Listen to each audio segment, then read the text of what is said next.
Sinabihan niya akong mamapak Milo sa kanyang asukal.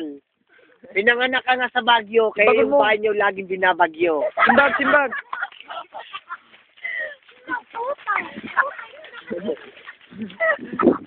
At saka yung mukha niya. Mukhang ikaw na lola. Alam mo, yung bito ka mo, parang nalaglog. Parang kumakain kasi ng log-log na laglag. Hindi ka nabubuto. Talaga kung ang kalabang ko'y papit.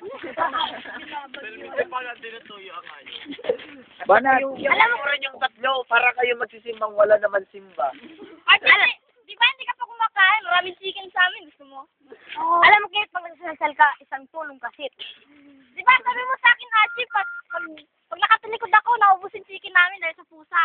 Ikaw naman, pag nakatalikod ang nanay mo, naubos ang chicken sa inyo dahil sa iyo.